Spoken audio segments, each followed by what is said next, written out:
Hi நண்பா, இந்த ஒரு வீடியோவில் 120 கோடி பட்ஜெட்டில் எடுக்கப்பட்டுள்ள விஸ்வநாத் அண்ட் சன்ஸ் திரைப்படம் 7 நாள் முடிவில் உலகம் முழுவதும், அதாவது தமிழ்நாடு, தெலுங்கு, கேரளா, கர்நாடகா என வேர்ல்டு வைடா 7 நாள் முடிவில் எவ்வளோ கலெக்ஷன் இருக்கு அப்படின்றத டீட்டெயிலாக பார்க்க போகிறோம். அதுக்கு முன்னாடி 7வது நாள் வசூல் பார்த்தீங்கன்னா தலைகீழாக மாறி இருக்குது.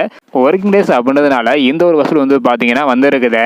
ஸோ எவ்வளோ கலெக்ஷன் இருக்கு அப்படின்றத பார்க்கறதுக்கு முன்னாடி இன்னும் நம்ம சேனலை சப்ஸ்கிரைப் பண்ணாமல் இருந்தீங்கன்னா மறக்காம பண்ணிக்கோங்க. ஓகே அன்பா, வாங்க நினைக்கிற வீடியோக்குள்ள போகலாம்.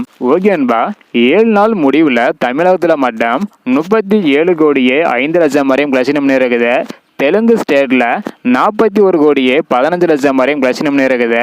கர்நாடகாவில் 10 கோடியே 90 லட்சம் வரையும் கலெக்ஷன் இருக்குது. கேரளாவில் 6 கோடியே 80 லட்சம் வரையும் கலெக்ஷன் இருக்குது. ரெஸ்ட் ஆஃப் இந்தியாவில் 1 கோடியே 50 லட்சம் வரையும் கலெக்ஷன் இருக்குது. ஓவர்சீஸ்ல 46 கோடியே 85 லட்சம் வரையும் கலெக்ஷன் இருக்குது. இதன் மூலம் 7 நாள் முடிவில் வேர்ல்டு வைடா விஸ்வநாத் அண்ட் சன்ஸ் திரைப்படம் 144 கோடியே 25 லட்சம் வரையும் கலெக்ஷன் இருக்குது. 69 கோடியே 75 லட்சம் வரையும் ஷேர் மட்டும் கிடைச்சிருக்குது. 120 கோடி பட்ஜெட்டில் எடுக்கப்பட்டுள்ள இந்த ஒரு திரைப்படம் 7 நாள் முடிவில் 144 கோடிக்கு மேல கலெக்ஷன் இருக்குது.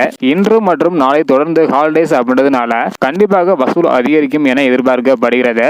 வெயிட் பண்ணி பார்க்கலாம் நண்பா. இந்த வீடியோ பார்த்தீங்கன்னா மறக்காம எல்லாருக்குமே ஷேர் பண்ணுங்க. தேங்க்யூ.